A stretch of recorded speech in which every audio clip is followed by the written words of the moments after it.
His eyes closed for the last time. His pale red feathers stiffened and froze forever. His body rested beneath a comfy white sheet on a large mattress in a sunlit room, and standing by his side was Fluttershy, who had witnessed his last living breath. Her heavy eyes looked at him, struggling to remain open at the horrific and familiar sight. Eventually, though, she allowed them to close and see pure darkness. She pushed out a forceful exhale and followed it with a soft inhale. "Goodbye, Mr. Cardinal," she whispered. She then opened her eyes, which were now stung like they had been attacked by a hornet, and stared at the bird's body one last time. Like all the other animals, he was truly beautiful, a word she wished she could use to describe herself. She remembered the graceful flights from the wings that would flap no more. She remembered the melodic chirping from the voice that had become internally silenced. He was another member of her family, the local animals that have assumed the roles of her children. She had lost another son. She slowly brought her hoofs closer to his body, slid them underneath it, and gently lifted from the bed. The cold, limp touch always shocked her, and Mr. Cardinal was no exception. The chilling sensation carried her as she marched out of the room. As she exited the doorway, she noticed an observing angel. She was briefly able to see his sad, dark eyes before he bolted to her leg, clinging to it like a small colt. It warmed her heart receiving such affection from her angel. To accommodate him, she slowly stepped as she approached the wooden staircase. Each gradual step produced a creaking note sound that she has long been familiar with. At the bottom of the steps, she went to a small closet. She rummaged through its contents before pulling out a shovel. She carefully tucked Mr. Cardinal into her left foreleg, as she used her right to balance the tool on her back. She then went to the front door of her home and exited. Once outside the cottage, she turned left and headed through that part of the lawn. She walked through the tree line and continued down a vaguely defined trail. The shade of the trees and the clouds in the sky dimmed the walkway. Fluttershy resisted the urge to look down at the bird's body and kept her eyes on the trail ahead. Eventually, she arrived at a small field. The plain was surrounded by tall, coarse grass that blew with the wind. Although the ground was difficult to see, she identified and fixated her vision on specific plots.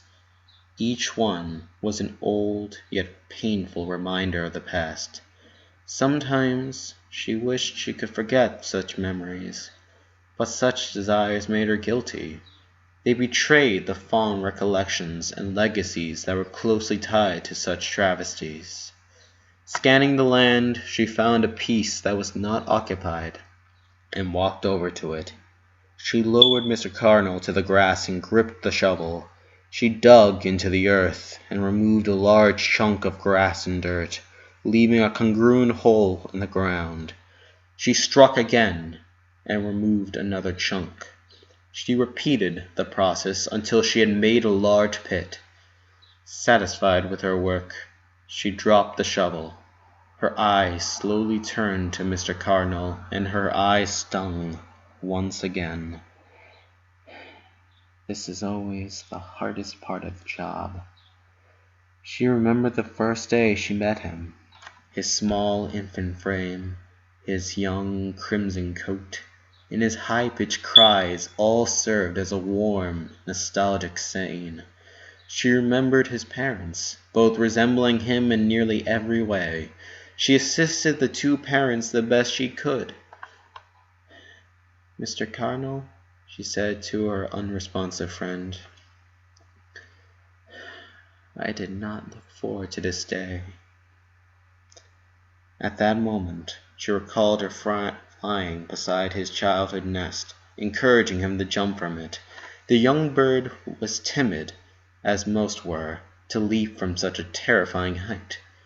I spent every day, like how I spent with all of your friends, living life as happily as possible. I figured you knew that as well. Eventually he found the bravery to take that daring step.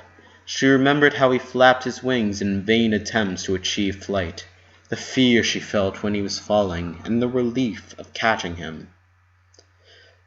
You meant a lot to me, Mr. Cardinal.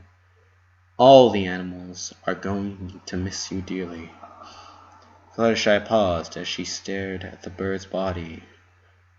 A tear raced down her cheek, but she wiped it away and continued. I'm going to miss you. Time after time, he struggled to fly, but even with the failed attempts, she was confident that he would soon be in the air. And sure enough, that day came. She remembered how happy Mr. Cardinal was on that day, the rush he got at being like her parents, and the thrill of growing up. She yearned for those days to come back. Goodbye, Mr. Cardinal.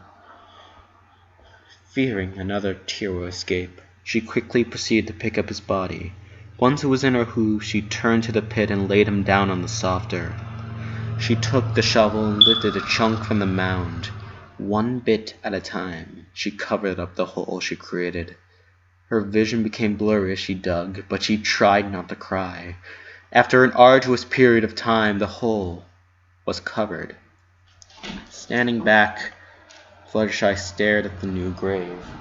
A fresh patch of dirt in a field of grass. Her breathing became heavy at the sheer sight. There goes another one. And it always hurts the same. She felt something on her foreleg. Looking down, she saw Angel desperately attempting to climb it. Smiling at the sight, she used her other hoof to lift him up. She flapped her wings so that she could wrap him around with both forelegs. She hugged him tight. Such an embrace relieved stress from the mare, and the feeling of her friend returning the gesture was soothing. Angel, she whispered, promise me you'll be here for a long time. With her eyes closed, she felt a nudging from under her chin, and then she was at peace.